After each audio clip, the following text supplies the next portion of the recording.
la vie et le dojo est un terrain de jeu. Pour moi, si tu veux, mon idée a toujours été la recherche en fait des dénominateurs communs dans tout ce qu'il y a là-dedans. Malgré que les formes de corps soient différentes, malgré que la cohérence des fois peut être autre, il y a quand même des fonds communs dans toutes ces pratiques, qui est l'utilisation du corps et qui t'amène en fait vers une autonomie, une liberté corporelle en fait. Si je donne la voix à celles et ceux qui font vivre les arts martiaux au quotidien. Sans ces fourmis ouvrières, pas de club, pas de fédération. Leur parcours, leur passion, leur vision, c'est ce que je te propose de découvrir ici avec Imagine Arts. Mon invité du jour a passé plus de 30 ans sur les tatamis explorant le karaté, l'aïkido, le tai chi et bien plus encore. Mais il a aussi trouvé dans le shiatsu une autre voie de transmission de corps et de compréhension du corps. Aujourd'hui, on parle de transformation, de la voie du combat à celle de l'écoute. Bienvenue dans la parole aux pratiquants avec Olivier Vaillant. Et salut Olivier, comment vas-tu? Salut Lionel, ça va super bien. On a une météo magnifique, donc tout roule. Donc dis-moi, tu as commencé très jeune, d'abord par le judo, puis le karaté. Qu'est-ce qui t'a attiré dans cette pratique? Alors pour la faire, j'ai commencé très jeune, on va dire. Je suis rentré la première fois sur les tatamis, j'avais aux alentours de 9 ans, dans un petit club de judo sur la région rennaise. À l'époque, je vivais à Rennes avec mes parents. Qu'est-ce qui m'a attiré? Bon, écoute, comme tous les enfants de mon âge, les arts martiaux, c'était les mangas japonais. C'était les séries Z japonaises, Bioman, XOR et compagnie. Je me rappelle. Tu vois de quoi je parle, en fait? Tout à fait. Bruce Lee, c'était la génération un tout petit peu avant, même si effectivement j'ai été aussi baigné dans la génération Bruce Lee. Voilà, les Bruce Lee, j'étais tous vus, mais c'était vraiment la culture japonaise, vraiment à la base. Et puis, il y avait un club de judo, pas très très loin de l'immeuble où je vivais. Et écoute, mes parents m'ont proposé, je dis oui. Alors très jeune, j'étais loin, très très loin d'être sportif. J'ai fait cette première expérience en judo, c'était sympa. Ça m'a bien plu. J'ai fait une petite compétition départementale. Voilà, ça m'a valu une petite médaille. J'étais fier, mais bon, j'étais pas spécialement accroché. J'avais pas un niveau de fou. Et puis ensuite, on a déménagé. J'ai pas souhaité continuer spécialement le judo. Mais par contre, dans le quartier où je vivais, sur la banlieue de Caen, il y avait une MJC avec un prof qui proposait du karaté. Donc mes parents qui voulaient calmer un peu ma fougue naturelle, parce que chez moi je me prenais pour un ninja, j'accrochais des cordes dans tous les coins, je grimpais aux fenêtres, je grimpais sur les portes, et puis je me faisais des parcours entre les cordes façon ninja. Donc, et je faisais des uramawashi partout à travers les couloirs de l'appartement. Donc ils m'ont dit écoute, on va te mettre au karaté. Donc là pareil, j'avais une petite dizaine d'années, c'était du Shotokan de mémoire, je crois. Ça n'a pas duré longtemps parce que ça n'a pas marché beaucoup, ce petit club dans cette MJC. Mais ça a été, on va dire, les premières initiations, les premières bases. Alors pareil, ça m'a pas hyper plu, mais je m'accrochais quand même, parce que pour la même raison, je n'étais pas du tout sportif quand j'étais plus jeune. Et puis on a déménagé plus tard, 2-3 ans plus tard, sur la côte normande. Et là, la maison juxtait un gymnase. Et dans le gymnase, il y avait un club de karaté. Et là, je suis rentré dedans, en fait. Et ça m'a énormément plu. Alors, c'était un club pareil de Shotokan dans le style Oshima. Donc, affilié à France Shotokan. Et là, j'y suis resté mes 15 premières années de pratiquant de karaté. Donc, j'ai grandi dedans. De l'âge de la petite dizaine, je suis parti à la vingtaine et quelques. Et là, ça a été, et surtout au moment de l'adolescence, vers les 14-15 ans, j'ai pu intégrer le cours adulte. Forcément, la main du prof qui ne voulait absolument pas, il m'estimait trop jeune, parce qu'à l'époque encore, c'était encore un peu à la dure. Hein. On avait des comités plein contact, sans vraiment de protection. Donc, il hésitait quand même, parce qu'on se mettait des bonnes quand même pendant les entraînements. Et là, ça a été une révélation pour moi. Mais qu'est-ce que ça t'a apporté, cette école-là, au début? Qu'est-ce que tu y as trouvé, en fait, par rapport aux autres? Ou tu trouvais que tu n'étais pas c'est très sportif? Et qu'est-ce qui a fait ce déclenchement? Qu'est-ce qui a fait ce déclenchement? Je pense que ça a été un moment, l'adolescence arrivée, et besoin de s'investir dans quelque chose, besoin de gagner en force, en assurance. J'étais pas un enfant très assuré, en fait. J'étais assez timoré. Je passais beaucoup plus d'heures enfermé dans ma chambre à me créer tout un imaginaire avec mes Legos qu'aller dehors jouer avec les copains, même si je pouvais y passer des journées aussi entières. Mais j'étais pas, si tu veux, non plus. Voilà, j'avais pas une assurance personnelle. Et ce club qui était quand même Shotokan, voilà, à la dure quand même, hein, un peu comme ça se fait plus beaucoup maintenant, hein, mais il y avait une certaine dureté dans les cours, il y avait une discipline. Je me rappelle quand on était gamin, le premier qui parlait, il faisait 10 pompes sur les poings. Donc ça calmait tout de suite. On avait des choses qui se font plus du tout maintenant. Hein. On avait par exemple sur les positions, dès qu'on avait des mauvaises positions, les hanches un petit peu trop en arrière, on avait l'enseignant qui nous passait, qui nous faisait des frites à l'arrière pour nous faire rentrer absolument le bassin. Voilà, il y avait vraiment une discipline qui régnait et je m'y sentais bien en fait. Et ça me donnait vraiment cette assurance et je voyais au fur et à mesure que je gagnais en assurance, en force, en compétences.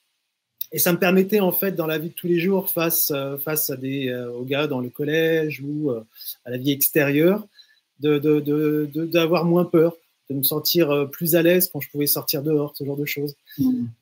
Donc ça a été vraiment en fait une révélation en fait dans ma vie. Est-ce que ça t'a permis aussi, comme beaucoup d'enfants, c'est d'avoir un sentiment d'appartenance à un groupe? Ouais, complètement.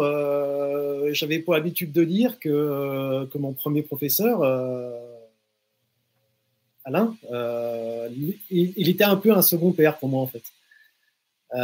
Et ça a poussé le truc jusqu'au bout, c'est-à-dire qu'à l'époque où j'ai passé mon Shodan, donc c'était en 2000, il m'a offert en fait sa toute première ceinture noire. Lui, il était 4e dan. Et donc, la toute première fois qu'il a passé son Shodan, il avait cette ceinture avec lui. Et le jour où j'ai pu obtenir moi-même mon Shodan, il me l'a transmise. Je la porte toujours actuellement, d'ailleurs. Ah, c'est génial. Je m'en débarrasserai pas parce que c'est une image forte pour moi. Et c'est une transmission. Donc oui, c'était une famille. Puis il y avait une ambiance très sympathique. Je me suis fait beaucoup d'amis, des gens plus âgés que moi, parce que moi, quand j'ai intégré le cours adulte, mais les vestiaires, il y avait cette ambiance de déconnade, de camaraderie. Malgré que les entraînements étaient très durs, hein, c'était des entraînements. En plus, souvent, on finissait les entraînements dans le gymnase. Il n'y avait pas de cours après nous. Donc, en fait, sur des entraînements qui étaient censés faire 1h30 ou 2 heures, on en faisait 2h30, voire 2h45. Et c'était terrible, quoi. On transpirait comme des fous, des quillons à pu en pouvoir, des échauffements. Il était très féru de boxe anglaise aussi, une musculation. Donc, on faisait des échauffements un peu n'importe comment. On prenait les bancs sur le bord du stade, on prenait les poteaux de volleyball pour faire en fait des développés couchés avec. Ça ressemblait à rien. On tractait les chariots avec les tatamis, avec les ceintures et on faisait des longueurs dans le gymnase avec ça en arrière. On faisait des squats avec les gars sur les épaules. C'est voilà, classique. À l'époque, c'était classique. C'était classique à l'époque. Ouais. Et ça vraiment, ouais, ça m'a plu. Et puis du coup, on était tous dedans, on transpirait tous, et ça donnait. Et puis après, et puis ce côté à la dure me plaisait beaucoup en fait. D'accord. Mais alors, vu que ça te plaisait beaucoup, donc à partir de quel moment as-tu commencé à élargir ta pratique à d'autres disciplines? Alors, le déclic s'est passé donc au début des années 2000. Donc j'étais jeune Shodan et j'étais en stage à Saint-Lô. Alors Saint-Lô, bon, ceux qui ne connaissent pas Normandie, c'est une petite ville en Normandie, dans l'ouest de la Normandie, Cotentin. Enfin, la Manche, on va dire, parce que Cotentin, c'est le nord de la Manche. Pour les puristes, je vais me faire taper dessus sinon. Et il y avait un stage, donc France Shotokan, avec Marc Zerat, pour ceux qui connaissent. Marc Zerat, à l'époque, faisait aussi de l'aïkido chez Christian Tissier, au Cercle Tissier. Et moi, très jeune, forcément, j'étais pas mal bagarreur. Enfin, j'étais assez péchu, j'avais pas peur d'aller au combat. Et on avait une pratique très, très rude. Ce qui fait que, on va dire que j'avais tous les avant-bras et les tibias qui étaient en permanence constellés de bleu, de bosse, où ça ressemblait plus à rien. Il me dit, écoute, t'as un karaté qui est trop dur.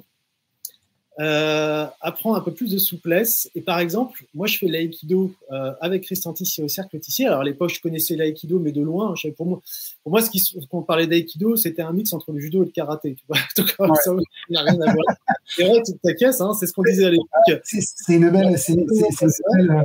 une belle définition, d'ailleurs. J'en parlais à Léo quoi, pour voir s'il ne veut pas la récupérer. Ouais.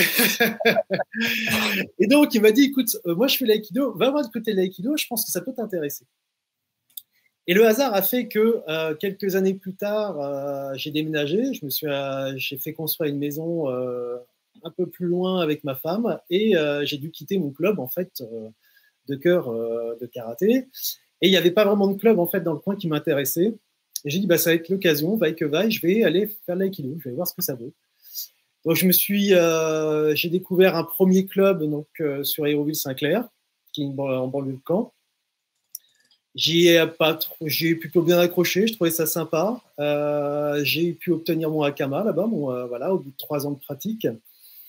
Parce que là, bon, c'était un club FF3A, voilà, c'est ça, FF3A de mémoire. Donc on passait, en fait, on donnait le Hakama à partir d'un certain moment. Enfin, voilà, dans le club, il fallait déjà s'installer un petit peu.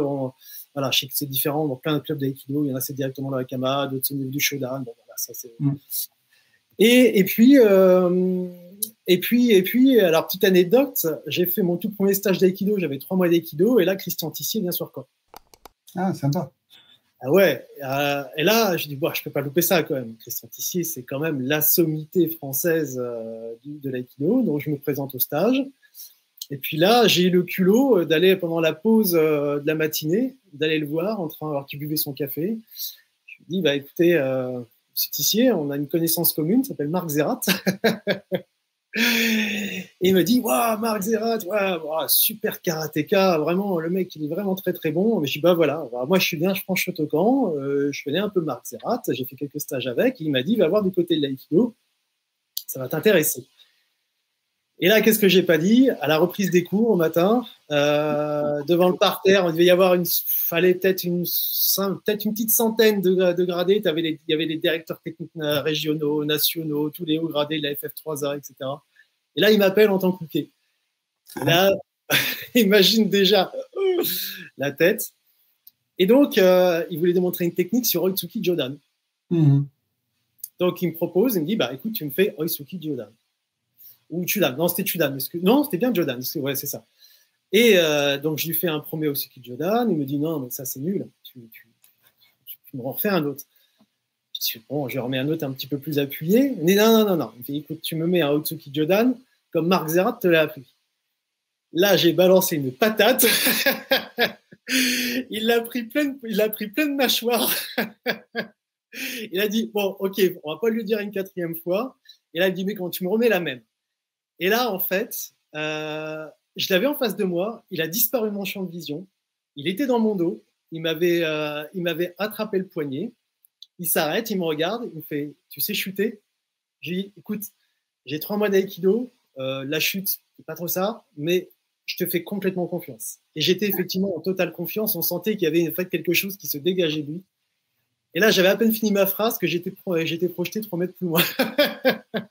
J'ai atterri, et là, à grande surprise, j'ai atterri parfaitement sur le sol. J'étais vraiment épaté. Et là, je dis, waouh, l'aïkido, c'est donc ça. Donc, je me suis vraiment jeté de ça. Il m'est arrivé la même avec lui. Ah ouais non, mais exactement pareil. Ouais. J'étais en tournage avec Oshiro Sensei, au Cercle Tissier. Vu que Oshiro Sensei il donnait les cours en fait au Cercle Tissier, c'est là où on a fait les cours de Goju-Ryu et de Kobudo. Ah oui. Et je dis ouais, vous croyez Sensei que je peux faire un cours avec Christian Tissier, Sensei? Il me dit ouais, il n'y a pas de souci et tout ça. Et donc je dis bien, et comme d'habitude, Oshiro Sensei il arrive, il me présente, donc forcément, alors Lionel, pratiquant karaté, enseignant, voilà, et donc tout un toin. Il fait ah bon d'accord karatéka et tout ça bon ok donc je peux faire le cours et puis c'est pareil puis après il me regarde il me fait ah tiens hop toi viens là voilà, allez. Et elle me dit bon mais voilà vas-y envoie-moi un mawashi Gary. C'était un mawashi et donc j'ai envoyé un mawashi mais j'ai pas eu le temps de m'endormir quoi j'ai volé en l'air. Voilà. Je savais que j'avais fait d'autres disciplines etc mais j'ai volé Il dit, bon, on va recommencer parce que tout le monde regardait comme ça. Il fait, bon, on va refaire le coup de pied, mais tu vas le faire plus bas parce qu'eux, ils ne savent pas le faire en haut. Ouais. Donc, on va faire un coup de pied et puis hop, on va partir en spirale. Il a démontré, mais c'était une belle expérience. Donc, c'est magique. C'est magique. Après, il m'avait raconté qu'il aimait bien en fait prendre les gens qui venaient de l'extérieur en tant que hooké, quoi. Donc, ce qui lui permettait de démontrer sur d'autres pratiquants que ça travaille. Ça fait preuve d'une belle ouverture d'esprit et je trouve ça admirable justement de personnes de tel niveau qui arrivent à s'extraire en fait vraiment de leur propre monde pour aller voir un peu ce qui se passe ailleurs, amener aussi les autres à s'ouvrir vers d'autres disciplines. Souvent les gens sont parfois un petit peu trop enfermés dans leur propre discipline et donc c'était une très belle expérience et ça m'a conforté dans la pratique de l'aïkido et je suis parti à un moment donné de ce dojo et je suis allé dans un dojo qui était sur Caen. Et là, je suis rentré en fait au dojo dans une MJC qui était tenue par Christophe Marie.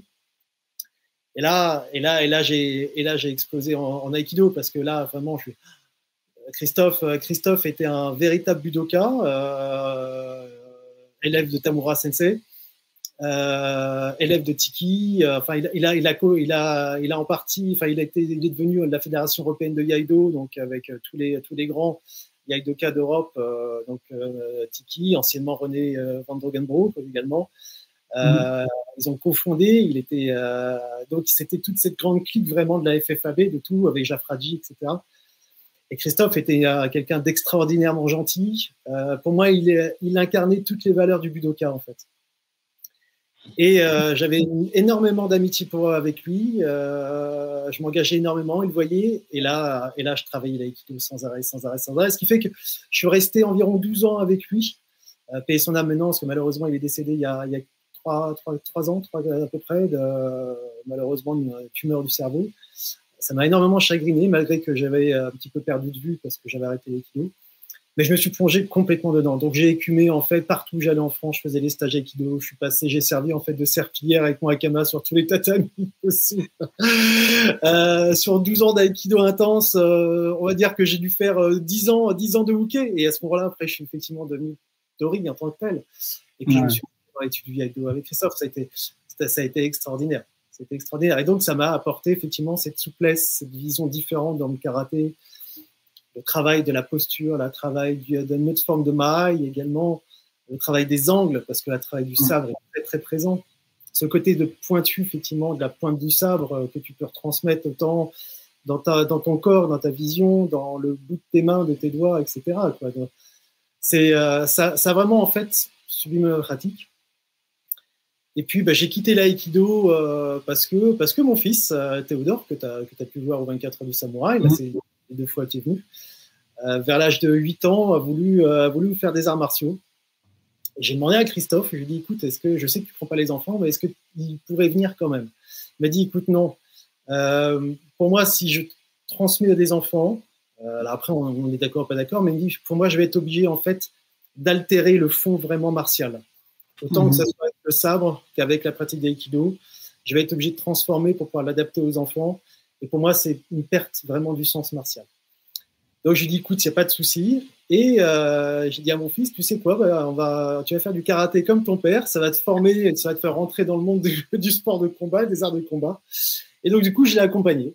Je suis retourné au karaté, c'était en 2017-2018, dans un club Franche-Shotokan également. Et puis après, voilà. Puis après, le Covid est arrivé, et puis après, j'ai changé de club, et je suis passé en Shitoryu depuis, quoi. D'accord. Avec le recul, comment vois-tu ces transitions comme des ruptures, des élargissements parce que bon, c'est un va-et-vient. Est-ce que c'est une perte de temps? Quel est ton sentiment là-dessus? Moi, je suis quelqu'un qui aime beaucoup expérimenter, en fait. Pour moi, en fait, la vie et le dojo est un terrain de jeu. Alors, on peut pratiquer sérieusement, c'est pas le problème, parce que j'ai toujours pratiqué très sérieusement, je me suis toujours très investi, surtout qu'en plus, après, je travaille à la maison, je pratique moi-même, et je fais beaucoup d'entraînements personnels en dehors des entraînements en club. À une époque, même quand je faisais Aikido, j'étais entre 10 et 15 heures d'entraînement semaine. Mais pour moi, si tu veux, mon idée a toujours été la recherche, en fait, des dénominateurs communs dans tout ce qu'il y a là-dedans. malgré que les formes de corps soient différentes, malgré que la cohérence des fois peut être autre, il y a quand même des fonds communs dans toutes ces pratiques, qui est l'utilisation du corps et qui t'amène en fait vers une autonomie, une liberté corporelle en fait. Et c'est ça que je trouve génial pour moi, et ça n'a pas été des pertes de temps. Alors c'est vrai qu'avec l'expérience maintenant, j'irai plus vers certaines pratiques que d'autres, parce qu'avec le temps, tu apprends, tu cherches exactement ce que tu veux. Voilà, tu vas voir, tu veux là où tu as envie de découvrir, mais faut rester toujours ouvert en fait. Et en étant toujours ouvert, ça te permet d'aller piocher, d'aller voir à droite à gauche, tout en conservant un fil conducteur. Pour moi, ça a toujours été le karaté. Je me suis toujours dit, de toute façon, je suis karatéka dans l'âme, même quand je faisais aikido, je continuerai toujours à faire du karaté. Mais de parsemer comme ça, à droite, à gauche, pour essayer de compléter et s'ouvrir en fait à ce que font les autres. Parce qu'un crochet de la boxe anglaise, c'est pas la même chose qu'un tsuki de karaté, mais qu'il soit en mawashi tsuki ou quoi que ce soit. C'est pas tout à fait les mêmes formes, donc en boxe thaï, etc. Enfin, ils ont tous des formes différentes. Donc, il faut aller voir à droite, à gauche. Mais c'est pas une perte de temps. C'est une complémentarité pour moi. C'est pas quelque chose qui peut être délétère en fait dans ta pratique. Voilà, c'est vraiment quand tu es bien conscient, quand tu gardes ton fil rouge et que tu restes vraiment dans ta conduite, petit à petit, en prenant à gauche, à droite, tu peux construire quelque chose d'intéressant et ouvrir ton horizon. Et voilà, c'est ça. Et maintenant, je m'amuse, en fait. Voilà, c'est un énorme terrain de jeu pour moi, le tatami. C'est une expérimentation en permanence. C'est ça. Et donc aujourd'hui, tu m'as dit que tu étais dans le Shitori. Alors, pourquoi ce style encore? Donc, bon, Shotokan, donc Oshima, Shotokan Oshima. Donc là, on est vraiment. Et là, tu passes au Shitoryu. Donc, qu'est-ce qui t'apporte par rapport à ce que tu pratiquais avant? Alors, c'était le hasard, en fait. Pourquoi Shitoryu? Comme je t'ai dit, en fait, quand il y a eu la période Covid, l'enseignant du club où j'étais à Caen, là, en France Shotokan, il ne voulait pas se faire vacciner. Donc, le club a été pénalisé, il n'y avait pas de cours du tout, même quand les cours ont pu reprendre, il y avait obligation vaccinale, il ne voulait absolument pas. Donc, je me suis dit, bon, c'est quand même un peu pénible. Après, quand ça faisait quand même une bonne demi-heure de route d'où j'habite. Il y avait un club juste à côté de chez moi, 10 minutes de route. J'ai dit, je vais aller voir. J'ai regardé un petit peu sur Internet. Je voyais que l'enseignant faisait des démonstrations dans des forums sportifs, choses comme ça. Je dis, tiens, ça a l'air pas mal, donc il y a des niveaux. Il y avait des clés de bras, des projections. D'ailleurs, il a fait un peu de taijitsu. Il est shodan en taijitsu. Et j'ai dit, tiens, je vais aller regarder. Bon, Shitoryu, pourquoi pas. Et puis, il y avait dans la Shito, il y avait un côté aussi, les katas de la Goju-ryu aussi, qui m'intéressait. Retrouver un peu ce côté un peu d'Okinawa, tu vois, qui ne sont plus très visibles maintenant dans la pratique Shotokan, très, très japonisée, on va dire. Donc, on va aller continuer à explorer le monde du karaté et puis on va aller découvrir un peu ces karatés, soi-disant ces katas plus en style okinawaï par la Goju. Et donc, je suis rentré dans ce dojo et là c'est top, quoi. Alors, ce dojo, il a fermé il y a 2 ans, mais c'était une succursale en fait, du club de Lisieux, qui est aussi une demi-heure de route de chez moi, mais là, ça ne me dérange pas d'y aller parce que c'est un super club. Et il y a deux excellents enseignants, donc ils sont tous les deux 7e dan maintenant. J'ai eu la chance de leur servir de partenaire 2 fois de suite pour leur passage de grade. Donc à Dominique, qui était l'ancien prof de Mésidon, cette année à l'INJ, et Jean-Michel l'année passée. Je leur ai servi tous les deux de partenaires. C'était une expérience encore une fois extraordinaire. Je prenais tout juste la Shitoryu. C'était une forme un peu différente, mais pas tant que ça au final. Le karaté, toute une grande famille. Ça va être différent dans les katas, dans certaines positions, certaines nomenclatures. Mais on retrouve des fonds communs de toute manière. C'est la même famille. Mais c'est la même famille, évidemment. Tout ça, les luttes de chapelle, les luttes d'école, tout ça, ça ne m'intéresse pas. Je trouve ça même plutôt autre chose. Donc voilà, j'ai eu cette énorme chance de pouvoir en plus passer devant les parterres des jurys fédéraux nationaux. et de leur servir de partenaire, alors que j'étais encore que Shodan à l'époque, parce que je viens de passer mon Shodan au début de l'année, enfin début du mois là, dernier, dû à cette très grande pause que j'ai fait en fait dans le milieu du karaté, voilà. Voilà, donc il y a une confiance qui s'est installée de la part de mes enseignants vis-à-vis de moi. Il y a une ambiance familiale qui est extraordinaire dans ce club. C'est en plus un club historique sur la région. C'est un des plus gros clubs de la région. C'est des gens, des personnalités très ouvertes, très sympathiques. Et chacun vient y chercher en fait ce qu'il veut dans le karaté, dans la pratique au dojo, de physique, du combat, du kata, des copains, de la bière.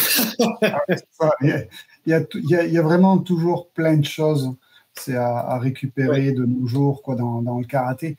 Il y a vraiment ce côté, comme tu dis, c'est le côté traditionnel, on va dire, le côté kata, le côté mais aussi combat, parce que j'ai besoin de prouver, ou j'ai besoin de prouver à l'autre, ou j'ai besoin de garder un lien avec le côté martial et l'affrontement, l'insécurité du mouvement, du temps, et de voir si ça marche toujours ou pas.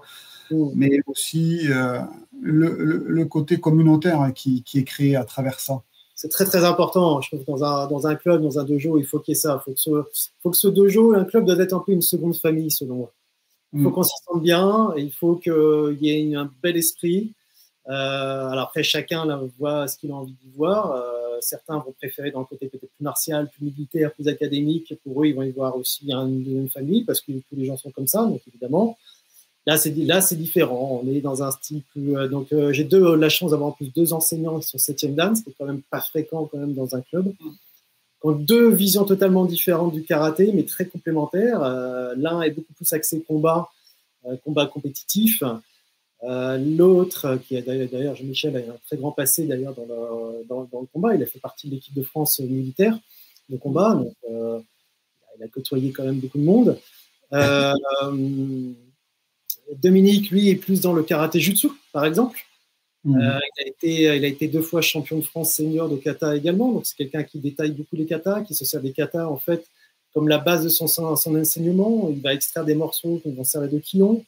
On va faire beaucoup de bunkai, de ce genre de choses. Donc, c'est 2 approches complètement différentes, mais totalement complémentaires, dans lesquelles on peut s'éclater dans les 2 formes. Non, mais c'est excellent. On va revenir un petit peu en arrière sur ton parcours. Parce que, si je ne me trompe pas, c'est en 2009 que tu entres dans une école de shiatsu. C'est ça. Qu'est-ce qui a déclenché alors ce besoin d'explorer le soin? Alors, il y a plusieurs choses. La première, c'est que c'était une reconversion professionnelle à la base. Voilà. J'étais en pleine réflexion. J'ai travaillé avant ça. J'avais une activité professionnelle comme plein de gens, classique. J'ai travaillé pendant 10 ans dans l'organisation de transport logistique routière européenne. Et puis, à un moment donné, ras-le-bol. En fait. Ras-le-bol, travail harassant, tu ne vois plus grandir tes enfants, tu pars le matin, tu es pris dans les bouchons, tu rentres le soir, tu es pris dans les bouchons. Bref, tu as une amplitude horaire, tu es 12 heures hors de chez toi, tu rentres, tu as été lessivé. Donc, il y avait une remise en question de tout ça, en fait. Et puis j'ai découvert au hasard vraiment le shiatsu. Alors, le shiatsu vraiment nommé, on va dire. Je vais t'expliquer pourquoi. C'était pendant un stage d'aïkido. Et il y a un type qui apprenait le shiatsu. Il dit, tiens, je vais vous faire sur le temps du midi, je peux vous faire une initiation au shiatsu si vous voulez découvrir. Alors, moi, je ne connaissais pas le mot shiatsu, en fait. J'ai jamais entendu parler. Je dis, tiens, je vais voir ce que c'est que ce truc. Donc, il nous montre, on a allongé sur le ventre, et puis tout le monde commence à travailler le long du dos, à écraser les points le long du dos. Et là, je dis, c'est vachement bien. Et je me suis retrouvé en fait dans une réminiscence, parce qu'à l'époque, dans mon club à Franche-Châteaucaen, mon premier club, on avait, après les cours, on avait toujours ces phases de récupération, en fait. On avait ces phases de massage. On avait aussi, même pendant les cours, il suffit qu'il y avait quoi que ce soit, un choc un peu trop violent, une perte de conscience, voilà. Tu vois. Donc, il y avait toutes ces techniques de réanimation, de reboutement, tout ça, de massage, ajustement articulaire. D'ailleurs, pour l'anecdote, à Franche-Châteaucaen, pour passer son 5e dan, il faut connaître toutes ces techniques-là. D'ailleurs, Franche-Châteaucaen ne décerne que 5 dan. ça ne va pas plus loin. Et donc, le 5e dan, le Godan, qui est le grade par excellence chez eux, il faut connaître les techniques à la fois létales par les points, mais aussi toutes les techniques effectivement de réajustement, de récupération, de réanimation. Et donc, j'avais ça depuis très longtemps en fait. Mais j'avais un petit peu oublié parce que la vie, tous les jours, un métro, boulot, dodo, tu oublies un peu tous ces gestes-là. Et là, tu dis, ça y est, bingo, c'est ça qu'il faut que je fasse. J'ai découvert ce truc-là et j'ai mis un petit bout de temps avant de trouver l'école où je voulais rentrer. J'ai découvert une école sur Paris qui avait en plus, on va dire, une approche assez martiale. Donc, ça me plaisait bien. Avec un enseignant qui avait été formé dans un style assez martial, qui était le style Hakoryu, qui est très installé en France, qui est à la fois un jutsu traditionnel, et aussi une école du coup de shiatsu. Et là, je me dis bon bah c'est top, voilà, je fais ça. Et puis, bon an mal an, voilà, j'ai évolué là-dedans, j'ai fait cette école, et puis je suis allé voir d'autres styles. Encore une fois, comme le karaté, tu vois, il faut découvrir. Il ne faut pas rester enfermé dans son petit milieu. C'est un macrocosme énorme en fait. Le monde du shiatsu, il y a plein de façons différentes de faire, il y a plein de styles, plein d'écoles différentes. Donc, je suis allé un peu m'abreuver à différents moulins. Et puis, j'ai rencontré, maintenant, il y a 10 ans, mon enseignant actuel, Okamoto Sensei, qui, lui, par contre, m'a carrément mis sur le rail vraiment du shiatsu officiel japonais. Enfin, c'est un truc énorme. Donc voilà, c'est vraiment, en fait, c'est vraiment purement le hasard, quoi. Pour moi, quand j'étais jeune, en fait, je voulais faire ma vie dans le karaté.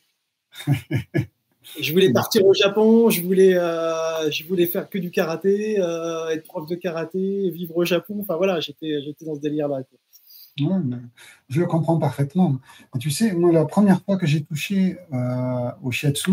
Petite pause rapide avant de reprendre cette discussion passionnante. Si tu veux continuer à progresser dans ta pratique, suivre des formations complètes, récupérer des idées pour tes prochains cours ou pour ton entraînement personnel, je t'invite à jeter un coup d'œil à Imagine Arts Digital, la plateforme de streaming dédiée aux arts martiaux. Des ressources vidéo pour nourrir ta pratique au quotidien. La première fois que j'ai touché au shiatsu, je ne savais pas non plus ce que c'était, et c'était aussi un stage avec Nakahashi Sensei, tu vois, en Shitoryu, donc paix à son âme, et avec un ami. On partait l'été, on allait faire son stage d'été qui était dans les Landes, à Biscarrosse, je crois. Biscarrosse. Et pendant une semaine, donc, on avait fait son stage. Donc, 2 petits jeunes, là, c'est tout juste la majorité. Donc, tu vois, on s'entraînait comme des fous et puis on faisait la fête, quoi. Donc, et à la fin des cours, il faisait toujours un travail de shiatsu. Ouais. Mais souvent, le passage shiatsu, parce que shiatsu, c'est une dénomination très particulière au Japon, c'est un titre protégé. Ouais. C'est comme les masseurs, c'est comme les kinés chez nous, hein, c'est un titre d'État. Donc, en fait, tu ne peux pas appeler ça shiatsu si tu n'as pas un titre officiel reconnu par l'État. Et en fait, c'est du massage. Les Japonais, si tu leur dis massage, shiatsu, ils savent. Tu as plein de Japonais, shiatsu, ils ne connaissent pas non plus. Hein. Déjà, il faut mettre le mot massage, shiatsu en même temps pour qu'ils commencent à comprendre. Voilà. Bon. Pour eux, c'est du massage. Les Japonais, ils s'en foutent, c'est du shiatsu. Autre chose essentielle, c'est que ça soit efficace, que ça fasse du bien, qu'ils aillent mieux. Du shiatsu ou autre chose, c'est pas. Voilà. Il n'y a pas. Ça, c'est pareil. Il y a encore des luttes de chapelle. En France, c'est très comme ça. Le shiatsu, c'est un truc. Non. Il faut arrêter. Il faut ouvrir un peu les portes et se rendre compte vraiment comment ça se passe vraiment dans la pratique japonaise. Et ouais, bah, anciennement, les arts martiaux en France, il y avait effectivement cette dimension, comme avec le judo aussi, hein, toutes les techniques de tatsu, de réanimation, de réajustement. Ça a toujours été un lien. Et c'est ça qui m'a plu effectivement maintenant, quoi. Et Okamoto Sensei, qu'est-ce qui t'a transmis, qui a vraiment marqué ta pratique? Bah, en fait, la première fois que je l'ai rencontré, j'étais pas du tout. Alors, ce qu'il faut savoir, en fait, en France, le shiatsu se dit vraiment très dans le monde énergétique, avec toutes les dérives que ça peut comporter. Et le shiatsu en France est très, très, très, très instruit façon médecine traditionnelle chinoise. Ce qui est en plus, on va dire, une hérésie totale par rapport au shiatsu japonais, parce que ça se pratique pas du tout comme ça au Japon. Et quand j'ai vu la première fois en stage avec Okamoto Sensei, il t'explique tout en rapport anatomique, physiologique. Il te dit, voilà, aujourd'hui, on va travailler sur telle problématique du corps humain, on va dire, un truc classique, les lombalgies. Voilà, alors les lombalgies, c'est quoi? C'est ça, donc vous voyez pourquoi? Parce qu'il y a tel muscle. maintenant on va appuyer sur tel point, qui sont des points d'acupuncture hors méridien ou en méridien, qu'importe. Là, c'est pareil, les notions de méridien au Japon, c'est un peu nébuleux. Hein. Mais les points servent en fait de nomenclature, en fait. C'est ça qu'il faut bien voir. C'est des points, c'est des GPS sur le corps. C'est toujours plus facile de dire j'appuie sur le 3 du rein ou voilà, que j'appuie sur l'insertion tendino-musculaire du muscle. Ce serait beaucoup trop long à dire. C'est ça. Et donc, si on appuie là, pourquoi on fait ça? Parce que derrière, il y a tel muscle, il y a tel embranchement nerveux, il y a telle articulation. Et là, je dis, waouh, en fait, le mec, il connaît tout. En fait, il sait pourquoi il fait ça. Il ne fait pas ça au hasard en disant, je te fais circuler ton ki.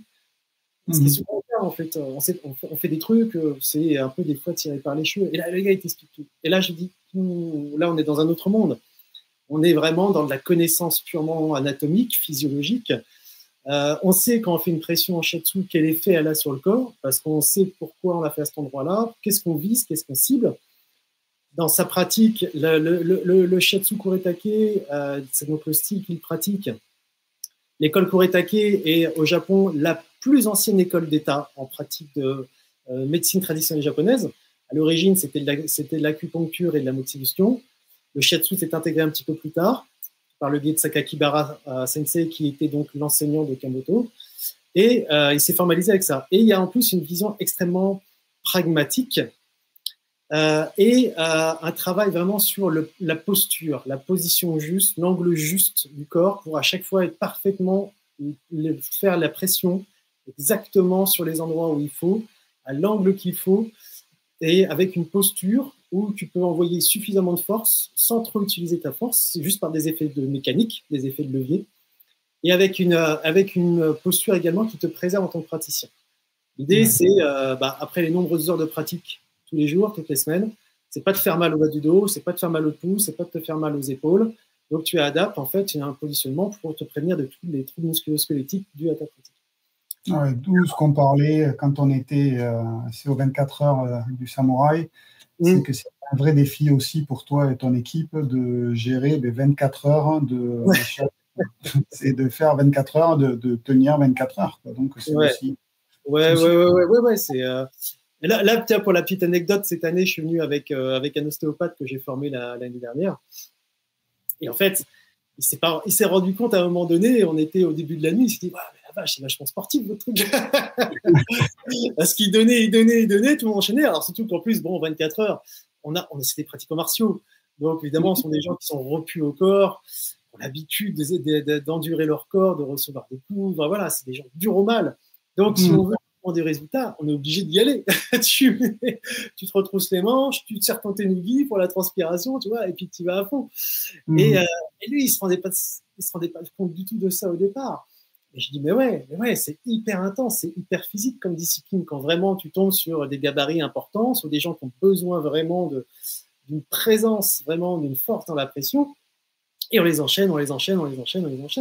Donc, c'est très formateur pour moi. Encore une fois, voilà, moi, ça m'éclate de venir tous les ans en 24 heures parce que c'est un plaisir immense de faire partie de ce groupe. Je les remercie encore. Je remercie énormément Léo parce quand je lui ai proposé ce truc, il a tout de suite dit oui. Au tout départ, il m'a dit attends, je te rappelle, je suis dans un taxi à New York. Et après, donc, on s'est rappelé un peu plus tard. Il m'a dit écoute, bah ouais, carrément, ça serait super. Et puis du coup, c'est pour moi, en tant que pratiquant d'arts martiaux, de pouvoir rencontrer toutes ces sommités martiales. C'est une expérience de dingue. Et puis il y a une ambiance familiale. Le 24 heures des samouraïs, c'est vraiment très très chouette comme lieu. Une ambiance familiale. Encore une fois, il y a personne, il y a pas de sur-ego, il n'y a pas de compétition les uns vers les autres. On est tous là pour pratiquer, échanger. Totalement. Et dis-moi. Est-ce que tu ressens une proximité entre ta démarche martiale et ton approche du soin? Est-ce que tu vois le lien entre les deux? Alors, je vais te dire oui et non, pour deux raisons. C'est que, alors souvent c'est pareil, on va casser un mythe. Au Japon, les gens qui font du shiatsu, ça ne sont pas du tout des pratiquants martiaux. C'est des gens qui viennent de toute horizon. En plus, c'est des jeunes, parce qu'en plus, comme ce sont des formations d'État dans des écoles reconnus d'État, donc sur la curriculum, donc la moyenne des praticiens shiatsu en France, ils ont entre 22 et 25 ans. Tu vois, on est loin. En France, au Japon, je veux dire. En France, on est à plus de 50 ans, tu vois. On n'est pas du tout sur le même public. Donc, ce sont des gens qui, une fois qu'ils sont sortis en fait dans leur cursus scolaire ou universitaire en partie, ils vont faire cette formation. Ils doivent passer un concours d'entrée, ils rentrent dans une école d'État et là, ils font un cursus sur 3 années uniquement pour le massage, qui représente en grosso modo autour de 3000-3500 500 heures de formation. Ouais. Donc en fait, ce sont pas du tout. La plupart, c'est pas du tout des gens. Le monde martial, ça les connaissent pas. Pour eux, c'est vraiment, ça n'a rien à voir. Et en fait, il y a le mélange des genres qui se fait pas vraiment au Japon, en fait. Mais c'est très sclérosé là, au Japon. Chaque discipline et sa discipline et on mélange pas les genres, en fait. Ça, c'est très japonais. Hein. On fait des cloisons, on fait des boîtes, on fait des moules. C'était d'ailleurs le kata, exactement. Et on mélange pas les choses entre elles. Après, on peut nous-mêmes, si on a des aspirations, y voir des ponts. C'est vrai qu'il y a des ponts. Il y a des ponts dans la pratique du shiatsu, du karaté, des arts martiaux, parce que, on a un corps humain. Un corps humain, c'est 2 bras, 2 jambes, un tronc, une tête. Donc, on va dire qu'une position humaine, qu'elle soit au Japon, à Tombouctou ou en France, c'est pareil. On a tous un corps avec quelques différences morphologiques en fonction des ethnies, mais on est tous cortiqués pareil. Et puis, il y a ce travail aussi au sol, au départ, avec un travail d'ancrage, un travail de position qui est très important. Le kata qui est fondamental dans la pratique du shiatsu. Chaque école a ses katas, en fait. Oui. Et dans ces katas, il y a ce côté très rigoureux du kata. Tu vois, on ne sort pas du moule, on ne sort pas de la ligne. Est-ce que tu peux définir le kata, s'il te plaît, pour ceux qui ne savent pas ce que c'est? Un kata de shiatsu. Le kata de shiatsu, là, ça va dépendre en fait des styles. Il y a plein de styles différents en shiatsu. Moi, je vais parler pour mon style à moi, le shiatsu koretake. C'est un kata qui est très posé, très scandé, où chaque chose est parfaitement à sa place et bien décortiquée. C'est là, on est vraiment dans un truc très, très, très japonais. La position, tout est étudié en fait au millimètre près pour qu'en fait la pression et la position de la personne qui fait et qui reçoit aussi, parce qu'on est obligé d'ajuster les personnes pour qu'elles puissent recevoir de la bonne manière. Et complètement, en fait, tout est fait vraiment au millimètre et tout a une cohérence. C'est totalement cohérent. C'est pour ça que quelquefois, quand je vois des gens qui viennent en stage, qui papillonnent comme ça dans plein stage et qui prennent sans qu'ils aient vraiment une base, puis qu'après qu'ils essaient de faire une sorte de mélange, un joli bien, leur shiatsu, des fois, ne ressemble plus à rien. Parce qu'ils veulent prendre le principe qu'il faut faire plein de stages, c'est vachement cool. Et puis, mais en fait, non, il n'y a pas de base vraiment. Il n'y a pas un socle profond. Alors qu'avec les katas, il y a ce socle profond. En koretake, il y a vraiment ce socle vraiment profond parce qu'il y a tout ce travail positionnel, ce travail sur le corps, sur ses axes, sur son centrage, sur sa position qui vraiment prédomine et qui vraiment te forme. Quel but d'un kata? Il est là pour te former, en fait. Il est là pour te créer un corps, il est là pour te créer une musculature aussi. Parce qu'évidemment, en shiatsu, ça te crée une musculature. Hein. La musculature du praticien shiatsu ne va pas être la musculature du karatéka, hein, par exemple. Hein, on n'a pas les mêmes positions corporelles. Mais voilà, le kata en shiatsu, c'est ce que je pourrais te dire. Après, ça dépend des écoles. Il y en a, c'est différent. Pour ma part. Si je résume un petit peu l'idée du kata, c'est l'enchaînement en fait des postures dans une certaine façon pour faire ton déroulé en fait de la séance, on peut dire. Exactement, comme en karaté. C'est exactement la même chose. Et en fait, dans le kata, après, tu peux extraire des morceaux de ton kata qui sont des blocs, mis les uns au bout des autres, et les ressortir dans ta séance, dans ton soin, au moment où tu le souhaites, en fonction de la problématique de la personne. Donc en fait, c'est ton bunkai.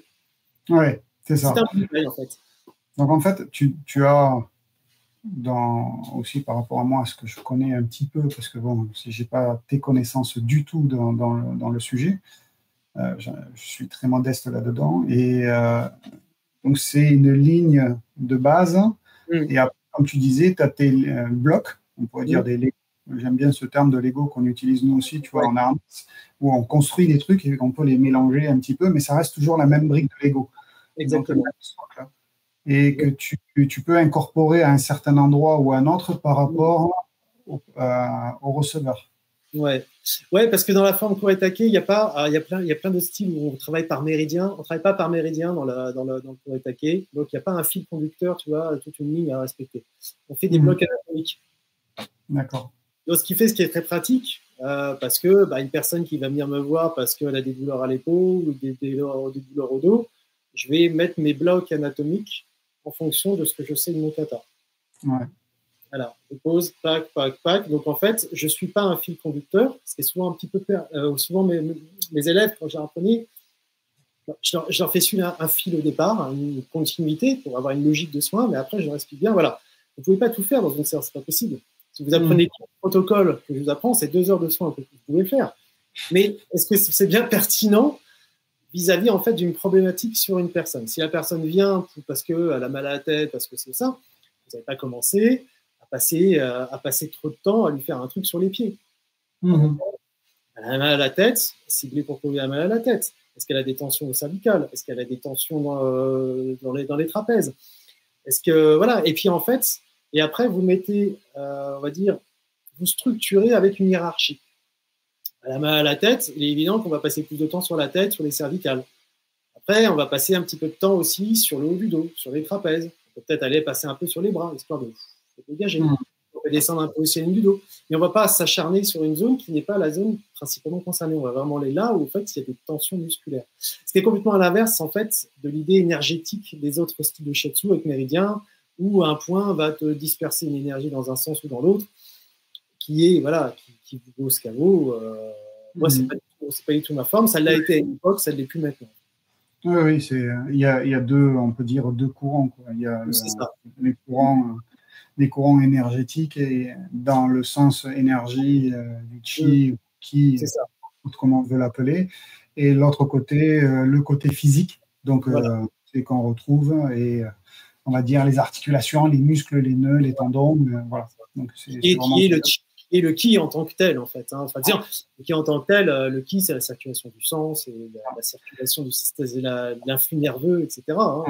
Je me fais un peu l'avocat du diable, là, mais le travail des deux ne serait pas le mieux, vu qu'on dit que l'acupuncture, donc avec les aiguilles, travaille bien sur le côté énergétique, etc. Il faut, après, bien sûr, sur des nœuds bien particuliers. Ouais. Et si on pouvait l'associer au côté aussi manipulation physique, tu en penserais? Alors, bon, je veux vexer personne, hein, attention. Non, mais c'est juste pour le besoin, en fait, de la discussion. Hein. Là, c'est pas pour... En fait, le problème, c'est déjà de savoir qu'est-ce que l'énergétique. C'est ça, le truc. Si tu commences à demander aux gens, définis-moi l'énergétique, ils vont te dire, oui, alors c'est l'énergie du corps. Ok, c'est quoi l'énergie du corps en tant que telle? Quand tu vois, comme moi, tu as quand même connu pas mal de maîtres japonais dans le monde martial aussi, même ailleurs, voilà, la culture japonaise. Tu demandes à un japonais qu'est-ce que c'est que le ki, souvent il n'a pas vraiment de réponse à t'apporter. L'énergie, c'est quoi? Ouais. Sachant que ki, la traduction en termes énergie n'est pas une bonne traduction. En fait. Le ki, le chi, c'est le souffle vital. Donc on est sur quelque chose qui est beaucoup plus diffus, qui est une idée en fait générale, qui n'est pas une matière, qui n'existe pas en tant que telle. Après, l'idéogramme du ki est super intéressante. Ouais, mais oui, c'est la transformation en fait de la matière en quelque chose de plus impalpable. C'est ça en fait. Ouais. C'est exactement ça. Alors oui, effectivement, on est dans ce binôme yin-yang. Effectivement, on peut dire que le corps et l'énergie sont choses, mais dans la pratique vraiment purement japonaise, on passe par le corps, tu vois. On apprend par le corps au Japon. Au karaté, tu apprends par le corps. Tu reçois un coup, et là, quand tu reçois un coup, tu sais ce que c'est que l'énergie, parce que tu l'apprends, tu l'emmagasines, tu sens la vibration au fond de toi, tu te dis sur le moment, ça passe, 2 jours après, tu te lèves un matin, tu fais « Ah, j'ai mal là, tiens, je ne comprends pas pourquoi. » Et tu te rappelles un peu après, fais, « Ah, mais ouais, c'est vrai que j'ai pris un pet là l'autre jour à l'entraînement. » Et c'est ça le travail énergétique, effectivement. Il y a tout un travail vibratoire, mais au sens vibratoire de la matière. C'est-à-dire, voilà, il y a l'hématome, il y a le choc, il y a comment tout ça impacte tes fonctions physiologiques.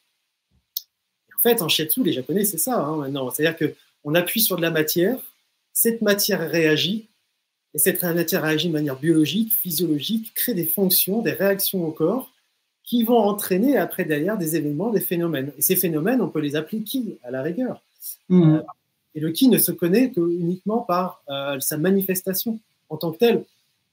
C'est impalpable, on ne peut pas le voir, on ne peut pas le sentir. On ne le reconnaît que par sa manifestation. Et donc, effectivement, manifestation, bah, quand tu prends un tsuki dans l'abdomen et dans le foie, sur le coup, tu le sens, et 2 jours après, sa manifestation, c'est que tu as mal au niveau du foie ou tu as mal au côte, alors où ça a frappé. Et voilà, et là, tu te dis, ouais, là, il y a eu de l'énergie qui a été mise dans le cou, et tu l'as bien senti. Et c'est pareil, en fait, en shiatsu. L'acupuncture, on est un peu dans cette idée aussi, c'est que on passe la barrière de la peau. À partir du moment où tu passes la barrière de la peau, automatiquement, ton corps va réagir. Tu prends la piqûre d'insecte, quoi que ce soit, automatiquement, il y a des cellules de veille, cellules nerveuses, qui vont informer le cerveau en disant il se passe un truc grave, parce que la peau, à partir du moment où elle est coupée ou elle est percée, c'est pas normal. On peut potentiellement tout de suite avoir une infection, invasion de virus, de bactéries, de microbes. Et donc, le corps va tout mettre en fait en exergue, en alerte, pour venir s'occuper de la zone où il y a eu cette insertion, pour pouvoir combattre quelque chose, en fait. Quelque chose qui n'existe pas, parce que l'aiguille, il n'y a rien à combattre. Mais dans l'idée que... Et en shiatsu, c'est un peu pareil. En fait, l'idée, c'est de stresser le corps. On stresse le corps quand on fait ça. Ça viendra à l'idée de personne de se faire passer dessus par un rouleau compresseur. C'est complètement contre-intuitif. Et pourtant, ça fait un bien fou. Parce qu'en fait, tu stimules le corps dans ses propres fonctions biologiques. Tu accélères du coup le pouls, tu accélères le flux sanguin, tu accélères le flux lymphatique. Tu travailles sur tout le système nerveux. Alors là, on pourrait passer des heures et des heures à discuter, mais ça, c'est pas le sujet d'ici. Mais tu crées en fait des phénomènes de cascade, les hormones, etc., qui vont en fait générer dans le corps des transformations et qui vont faire que tu te sens mieux, en fait. Et c'est ça la manifestation du ki, si on peut dire, de l'énergie. C'est ça, en fait. Et les Japonais ont compris depuis bien longtemps. Il n'y a plus, si tu veux, d'affabulation autour d'une énergie cosmique, spirituelle, ce genre de choses. C'est très logique. C'est très pragmatique. Ce que font toujours les Japonais, c'est toujours très pragmatique. Très bien. Et dis-moi, niveau pédagogie, que ce soit avec tes élèves, des patients, des receveurs, qu'est-ce que tu souhaites transmettre en premier? Alors, je vais séparer quand même, parce que je ne peux pas faire une généralité pour tous. Pour mes élèves, je leur transmets avant tout mon amour du shiatsu. Voilà. Ma passion, mon style, parce que je défends aussi maintenant, depuis l'année dernière, je suis représentant en fait de Okamoto Sensei. Donc pour la petite histoire, Okamoto Sensei a donc été pendant 16 ans le directeur pédagogique de l'école Kuretake pour la section massage Shiatsu Hanma. Au Japon, c'est ça le titre officiel. On a un diplôme de masseur Shiatsu Hanma. L'Hanma qui est en fait le massage traditionnel ancestral japonais. Bien avant le Shiatsu, parce que le Shiatsu c'est très récent, ça a un siècle. Et donc, c'est un cursus sur 3 ans où on apprend en fait le massage, l'Hanma, le Shiatsu, un peu tout complet. Et donc, pendant 16 ans, il a été donc le directeur pédagogique de cette école, qui est donc, comme je dis, la plus ancienne qui existe officiellement par l'État, mais qui en plus, en termes de formation de praticien Shiatsu, c'est la 2e plus importante du Japon. Et quand c'est un truc, c'est énorme, hein, c'est 3 centres de formation au Japon, il y a des campus pour étudiants, avec des terrains de sport, avec des dortoirs, avec des salles de recherche. Enfin, c'est un truc, on ne se rend pas compte en France à quel point là-bas, c'est gigantesque. Tu es déjà allé? Non, malheureusement non.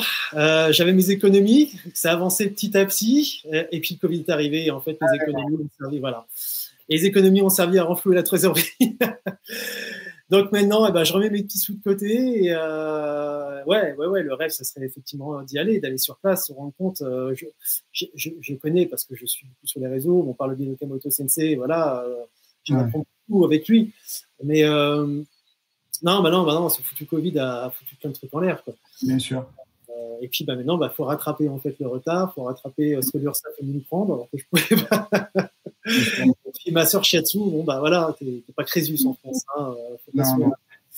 C'est pour ça que pour tes élèves, ce que tu disais, en fait. Alors, pour mes élèves, c'est ça, c'est la passion du Shiatsu, en fait, d'un style qui est le style Kuretake. Voilà. On va dire par respect de mon enseignant, du fait que maintenant je suis son représentant officiel en France. Donc en fait, c'est un lien de transmission. Leur dire aussi que c'est important quand lui vient en France de se déplacer, de venir le voir, parce que moi j'apporte quelque chose, mais lui quand il le fait, il est pas très vieux, il a 66 ans. Non, ça, je suis bêtise, il a 56 ans, donc il est encore jeune. Donc il a encore une progression phénoménale. À chaque fois que je le vois, il progresse dans son qualité de toucher, dans les techniques qu'il innove, tout en conservant en fait les principes de base pour attaquer. Et donc là, c'est à chaque fois une redécouverte. Et je dis ça, c'est important d'aller le voir aussi, d'aller voir la source, surtout quand il y a des gens aussi importants que lui qui se déplacent en France. Pour mes clients, je leur apporte surtout une découverte de leur corps ou une redécouverte. Je leur apporte aussi un environnement, une façon de faire à la japonaise, parce que j'ai créé tout un environnement aussi dans mon cabinet qui est à la fois mon centre de formation, c'est mon dojo personnel pour mes entraînements en karaté et autres. Donc je leur apporte aussi cette découverte de la culture japonaise à travers le corps, à travers le massage, à travers le bien-être, en les immergeant vraiment dans une ambiance totale japonaise. Leur offrir un voyage au Japon, en fait, c'est ça. Leur donner vraiment une déconnexion totale. Et puis le grand projet, ça serait, en fait, pour moi, le grand projet, c'est pour ça qu'il y a les 24 heures, ça serait un jour de pouvoir rallier encore les arts martiaux aux arts de soins, qui s'est beaucoup perdu, malheureusement. Là, ça va être un peu compliqué, mais s'ils m'entendent, j'ai pris quand même pas mal de contacts ces dernières années avec la fédération de karaté. J'en ai parlé au président Verfailly au mois de janvier quand j'étais à l'INJ pour le passage de grade de mon prof. J'en ai reparlé l'autre jour, j'ai eu en contact Yann Bayon. Donc, ça serait vraiment en fait pouvoir réintégrer dans le shiatsu et les massages en tant que tels dans le monde martial, mais à deux niveaux. C'est-à-dire que ça serait vraiment à la fois pour le bien-être des compétiteurs, parce que je trouve ça important, tu vois, pour en parler avec Alex, Alex Gold aux 24 heures, qui fait son trou quand même dans l'équipe de France de para-karaté. C'est ça. Qui est un type extraordinaire, Alex. Je l'aime beaucoup. Magique. Il est magique. Il est magique. Et en plus, c'est un mordu de shiatsu parce qu'il passe, je crois, quasiment autant de temps au stand de shiatsu 24 heures que sur les cours. Et ça serait formidable pour les athlètes, tu vois, pour leur préparation. À l'heure actuelle, on sait très bien qu'on a atteint quasiment le plein potentiel physique au niveau des athlètes. Dans tout il est difficile de dépasser, en fait, maintenant ce qui a été fait. Tu vois, sur le 100 mètres, des mecs comme Usain Bolt, ils ont quasiment atteint le maximum de la compétence humaine. Les nageurs, idem, si tu veux, c'est difficile de battre des records, maintenant on le voit. Hein. Et les records, quand ils sont battus, c'est quelques dixièmes, voire millièmes de seconde. Donc, tu vois, on se dit qu'on arrive à la limite de l'humain. Par contre, ce qu'on sait très bien maintenant, là où ça va se jouer, c'est là, au niveau du mental, et de la préparation, en fait, des athlètes. Comment ils sont mis en confiance, comment ils sont accompagnés, comment ils sont soignés avant et après, comment, en fait, on les conditionne à un mental pour pouvoir aller gagner, en fait. Donc ça existe depuis longtemps, mais comme maintenant la limite corporelle est quasiment atteinte, c'est là-dessus que ça va se jouer, c'est là-dessus que les batailles se font. C'est pour ça qu'il y a plein d'athlètes qui font de la sophrologie, qui font du massage, qui vont faire de l'acupuncture, des ventouses, voilà, etc. Et c'est là que ça pourrait être intéressant, c'est-à-dire qu'une grande fédération comme la fédération de karaté, qui quand même depuis très nombreuses années rapporte quand même à la France de nombreuses médailles, comment on pourrait valoriser leurs athlètes, comment on pourrait les accompagner pour être bien pris en charge, pour être relâchés après les compétitions. Donc c'est à la fois une préparation en même temps de récupération, parce que si on aide à récupérer après un tournoi international, il est évident qu'on l'aide en même temps à préparer le prochain. Voilà, ça va avec. Donc comment l'accompagner? Et puis, pourquoi pas aussi faire revenir dans les clubs cette initiation au massage, créer des sections massage shiatsu, voilà, dans les clubs. Là, je sais que l'année prochaine, dans mon club de Lisieux, bon, comme j'ai le prof historique Jean-Michel a pris sa retraite, il avait deux clubs, il avait un club sur Caen et sur Lisieux. Il a pris sa retraite l'année dernière professionnelle, mais en même temps, il lâche aussi son club de Caen pour se consacrer à celui de Lisieux, qui est son club de cœur. Il a envie d'aller vers le mieux-être. Ça passe par du karaté senior, ça passe par du taïso. On s'est dit, on peut passer par le massage, par le shiatsu, voir si on peut créer une section shiatsu former les gens dans le monde du shiatsu, au massage, dans le monde du karaté, pour que après que les enseignants puissent rapporter ça dans leur club, créer des sections. On fait bien du body karaté, pourquoi on ne ferait pas du shiatsu qui pourrait apporter aussi des licences supplémentaires dans les clubs? Oui, tout simplement à la fin des cours, quoi, déjà, pour remettre un petit peu quand on a eu une pratique un petit peu violente. Intense, on s'est chatouillé un peu. Intense, c'est où qu'on a beaucoup chuté, ou voilà, c'est avoir des pratiques qui... Pour la petite anecdote... le yin-yo, quoi. C'est ça, exactement. C'est qu'à un moment donné, comme je dis toujours, c'est quand on s'est détruit, il faut savoir réparer. C'est important. On peut pas laisser les gens comme ça, surtout dans le monde moderne maintenant. On parle le temps de nos pionniers.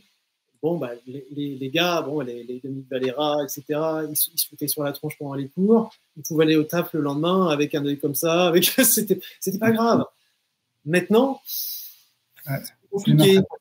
C'est une autre époque. Il y a des obligations professionnelles, il y a des obligations familiales, et puis c'est pas forcément bien vu d'arriver avec la tronche en vrac au travail le lendemain matin. Donc ça, il faut pouvoir le travailler, tout ça. Pour la petite anecdote, il y a 3 ans de ça, Bertrand Tron, qui j'entretiens une très bonne relation, m'avait invité en fait à leur club, leur campus international de karaté Kyokushin, qui était en région parisienne, qui était je sais plus où, qui était dans un centre sportif en région parisienne.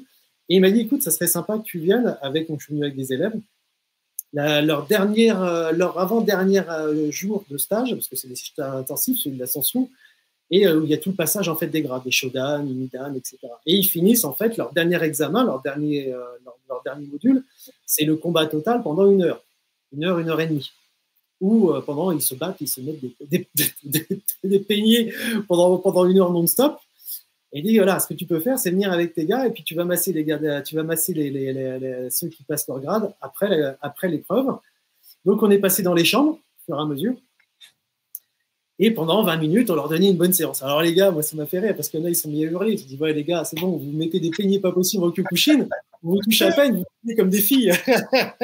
Parce qu'on on y allait gaiement, tu vois. On se dit, ouais, les gars, ils sont rudes, on y allait. On entendait les mecs dans les chambres d'à côté, il y avait les collègues qui étaient passés, on fait, t'entendais tout le temps. Et au final, quand ils sont sortis des chambres, les gars, ils étaient prêts à renchaîner derrière la même. Bertrand est passé, il me dit, mais qu'est-ce que vous leur avez fait, les gars? Vous êtes des magiciens. Ils avaient plus mal nulle part. Ils étaient prêts à repartir, mais aller à fond, quoi. Vous leur avez fait je sais pas quoi, mais c'est ça, c'est la magie du shiatsu. C'est-à-dire que les gars, ils enchaînaient 4 jours de stage intense. Et puis bon, au Kyokushin, les stages, ils sont intenses aussi quand même. 1 heure minimum de combat non-stop pour finir ce stage. Bon, après, il y avait le repas, et puis on finissait avec les Mitsuki dans la soirée, les Mitsuki dans le noir. Et ils étaient comme s'ils commençaient leur stage. Ils pétaient le feu. Ils ont halluciné. Même eux, ils ont halluciné. Au début, ils n'y croyaient pas trop. Ils disent, quand on leur est passé dessus, tous ceux qui n'ont pas eu l'occasion, en fait, parce qu'ils ne s'étaient pas inscrits, ils disaient, moi. Je fais, ouais, mais là, on ne peut plus, on n'a plus le temps. Là. Donc voilà, c'est comme quoi il y a quelque chose à faire avec ça. Et ça serait bien effectivement que des fédérations sportives s'en emparent. Et si ça peut être des fédérations effectivement liées aux arts martiaux japonais, on recrée un lien en fait entre 2 traditions japonaises. Ce serait super, quoi. C'est ça. Et dis-moi, si tu regardes un petit peu ton parcours depuis le gamin qui a commencé le judo, puis le karaté, ton parcours, il a beaucoup évolué, il n'est pas encore terminé. Et il est loin d'être terminé. C'est ça, mais qu'est-ce qui a le plus changé en toi? Qu'est-ce qui t'a le plus marqué, transformé? Qu'est-ce qui a le plus transformé? C'est une question difficile, ça. Parce qu'il y a beaucoup de choses. C'est un parcours, même si je suis très modeste là-dessus. Je suis un pratiquant lambda, en fait. Depuis le gamin que tu étais, tu te rappelles? C'est cette assurance. Quelle est la transformation? Moi, je la vois. Si je l'écoute, je l'entends. C'est l'assurance que ça m'a donné. Ouais. Là, les arts martiaux, le karaté, les arts martiaux sont une formidable école, en fait, pour aider des gosses à se canaliser, à à prendre de l'aisance, à prendre de l'assurance. C'est ça, en fait. C'est là où vraiment on peut dire que le karaté est un budo, en fait, en tant qu'évolution de l'humain. Comment rentrer dans un dojo, mettre un pied sur un tatami, et dire bon, bah, ok, t'es un gosse, tu rentres. Alors déjà, tu vois les différents niveaux, tu vois les senpai, tu vois les sensei, tu vois tous ces gens, tu vois des mecs qui sont de ton âge mais qui ont déjà un autre gabarit, qui ont déjà un peu plus avancé que toi. Tu vas prendre une tannée. C'est affronter, tu vois, cette peur à un moment donné. De se confronter effectivement à la trouille. Ça, je pense que c'est un truc qui est un peu important et c'est la même chose que je fais en shiatsu. C'est-à-dire qu'avec mes élèves, à un moment donné, je leur dis voilà, maintenant vous allez expérimenter, vous allez appuyer le plus fort possible que vous pouvez sur le corps de votre partenaire. Pourquoi? Parce que quand vous allez pouvoir comprendre qu'est-ce que c'est qu'une pression et d'aller dépasser la trouille que vous avez de toucher quelqu'un, de penser que vous allez lui faire mal en l'appuyant dessus, vous allez pouvoir vous dépasser en tant que professionnel et en tant que praticien. Et la personne qui est en dessous, comme de toute façon, elle est vouée à devenir aussi un praticien ou une praticienne, c'est de savoir qu'est-ce que ça induit une pression shiatsu jusqu'à une puissance maximum, comment elle est capable de l'accueillir, de l'accepter et d'aller, à un moment donné, lâcher dans sa tête, déconnecter, de se dire « je laisse passer ». C'est ça, en fait. Il y a aussi ce côté qui est assez issu quand même de la tradition zen, quand même, de lâcher prise, hein, entre guillemets, c'est galvaudé, non, de lâcher prise. Il y a cette idée en même temps de vide, de vacuité, se dire, allez hop, j'expire, je vide mon esprit, je vais face à mes peurs, je les affronte, et j'en sentirai plus fort. Et les arts martiaux m'ont apporté ça. D'aller me dépasser, de temps en temps aller se confronter à la peur. Pendant un moment donné, j'avais plus peur parce que je m'affrontais beaucoup quand même. J'ai eu peur une fois, la dernière fois où j'ai vraiment eu des trouilles. J'étais parti faire un peu de kendo. J'ai fait une année de kendo parce que moi, en plus, je suis très, quand je pars sur un truc, j'ai investi à 200%. J'ai fait une année de kendo, j'étais à fond. Je m'entraînais tout le temps à la maison, je faisais des sous-bruits. Et dans les premiers cours, j'avais pas encore la tenue, j'avais pas l'armure. J'avais la veste, j'avais la kama, j'avais le shinai. J'avais pas le bogu, j'avais pas l'armure. Je me suis retrouvé face à un mec, tu vois, en combat, en shiai, qui lui avait son armure, qui était un peu expérimenté, qui avait déjà quelques niveaux. Et quand tu te retrouves, en fait, toi, sans armure, avec un simple shiai face à un mec qui a une armure et que tu sens qu'il a la volonté vraiment de te défoncer, et là, j'ai ressenti la peur ce jour-là. Et là, j'ai dit, c'est ça, Olivier. C'est bien de ressentir la peur de temps en temps parce que ça te sort de ta zone de confort. J'ai pris sur moi et j'ai été au combat. Je m'en suis pas trop mal sorti. J'ai pris quelques coups sur la tête, mais je m'en suis pas trop mal sorti pour un débutant en kendo. Et donc c'est ça. Ouais.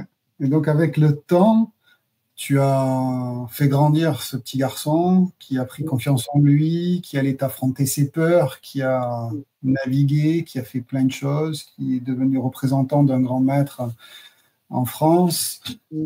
Maintenant, qu'est-ce que tu cherches encore, quoi, maintenant? C'est quoi ton prochain objectif, donc, on va dire? C'est compliqué, il y a tellement... Comme je disais, j'ai que 35 ans à peu près de pratique. Je me dis que, en fait, quand je suis rentré dans le monde martial, je vénérais, en fait, quand je voyais tous ces anciens, tu vois, tous ces sensei japonais.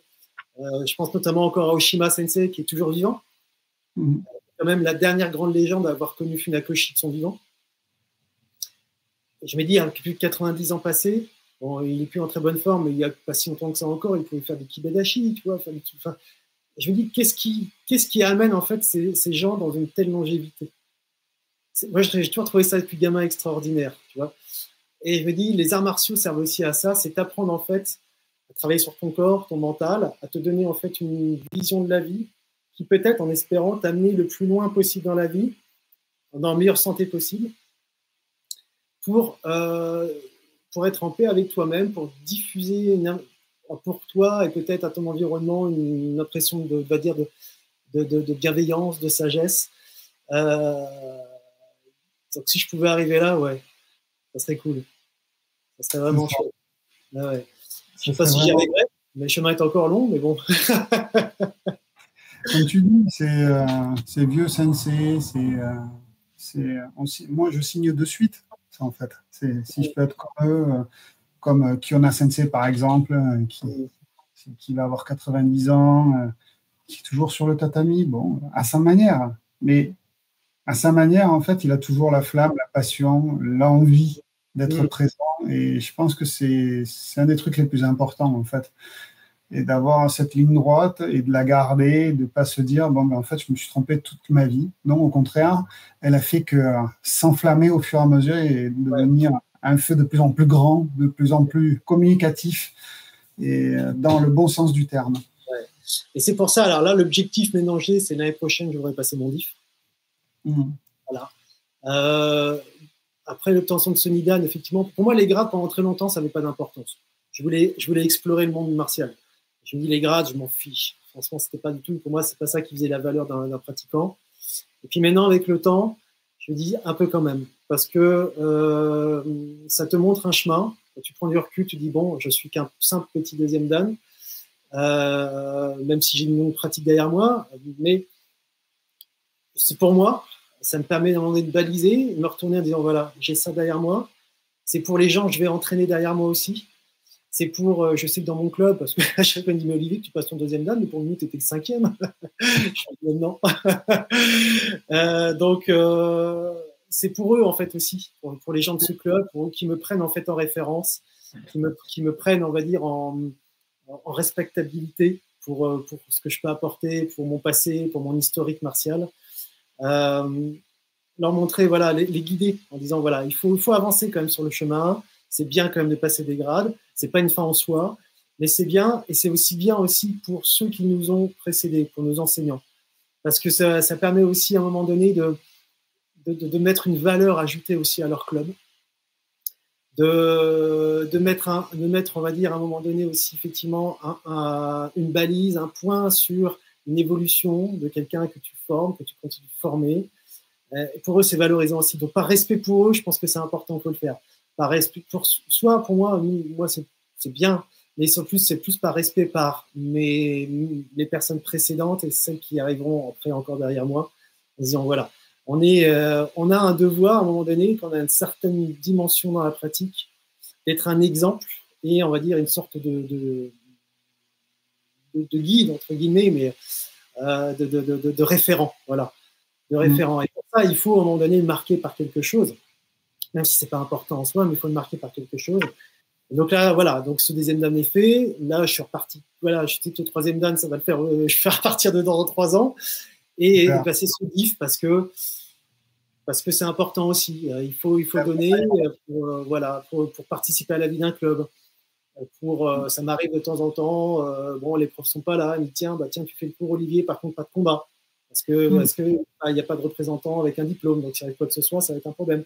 Je dis voilà, moi ça me pénalise. Moi j'aime bien de temps en temps quand il y a du combat quand même si c'est gentil, mais bon, voilà, quand c'est gentil, des fois on s'enflamme un peu et puis il y a un coup qui part, quoi.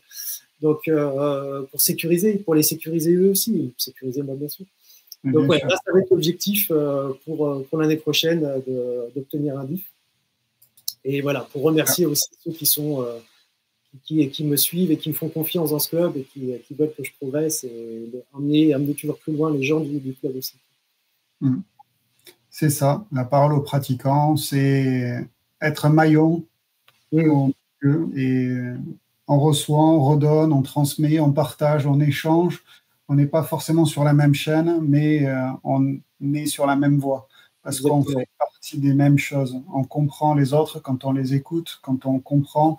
Je suis sûr que vous êtes comme moi, que quand vous avez écouté Olivier, à plein de moments, vous avez dû vous dire « Ah ben oui, en fait, c'est comme moi.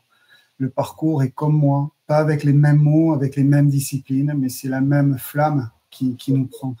Olivier, je te remercie vraiment beaucoup pour le temps que tu m'as accordé, d'avoir partagé un bout de ton chemin.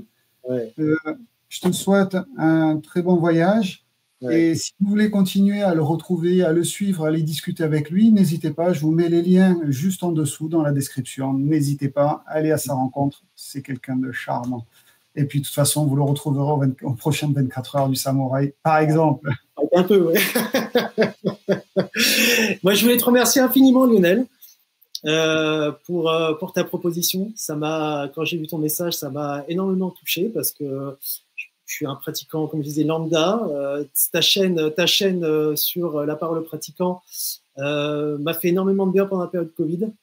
Tu as interviewé beaucoup de personnes. J'ai trouvé ça extraordinaire d'avoir pu donner cette parole à tous ces gens de différents niveaux, et tu as fait passer des très grands sur cette chaîne. Moi, me retrouver au milieu de tous ces grands, tu vois, c'est un truc de dingue. Et là-dessus, ouais, tu fais un travail extraordinaire pour ça. Donc, ouais, je te remercie aussi parce que voilà, c'est vraiment très, très chouette ce que tu proposes sur tes plateformes et sur tes chaînes YouTube. Merci beaucoup. Mais tu vois, c'est quand j'ai lancé la parole aux pratiquants, après j'en reparle un petit peu parce que ça fait longtemps, tu vois, que ça a été lancé. Je l'ai lancé avant Covid et c'était pas pour interviewer en fait les experts que je l'avais fait. C'était pour ça que je l'avais appelé la parole aux pratiquants. C'était pour aller plus vers les petits enseignants, les petits profs, les pratiquants, tu sais, les fourmis travailleuses, ouvrières, qui font vivre en fait tous les clubs, dans les clubs dont tu as parlé, toutes ces petites fourmis qu'il y a partout et qui font vivre, en fait, qui sont le cœur bouillant en fait de nos disciplines. Et c'était de les mettre un petit peu sous la lumière, qu'ils puissent partager eux aussi leur vision de la pratique, leur parcours, même s'il est modeste. En fait, il est toujours plein de pureté dans la pureté du cœur de la pratique. Et je trouve que c'était important. Et puis, avec les événements mondiaux, je me suis dit, autant en profiter, de demander aux experts. Ça, et puis, je continue. Puis, je reviens de temps en temps avec des gens comme toi. Tu vois, c'est vraiment la parole aux pratiquants, ceux qui pratiquent, qui sont toujours là et qui sont un peu inconnus et qui deviennent un peu plus connus aujourd'hui. Voilà, c'est pas que tu es un inconnu, mais dans ton coin, tu es connu, un petit peu moins ailleurs. Et c'est aussi un petit peu mon devoir de transmettre ça, de te faire connaître ton parcours, et ceux qui pourront te rencontrer et faire de belles rencontres, j'en suis ravi. Donc, merci beaucoup. Bravo à toi, merci beaucoup. Merci. À très bientôt. N'oubliez pas, la parole aux pratiquants, elle reviendra prochainement. J'ai d'autres interviews qui sont planifiées pour cet été. Si cette rencontre t'a inspiré, pense à laisser un commentaire et la partager autour de toi. Et si tu veux continuer à progresser en dehors de ton dojo et récupérer plein de vidéos pédagogiques, retrouve-moi sur imaginearts.digital. Parce qu'un bon enseignant continue toujours d'apprendre.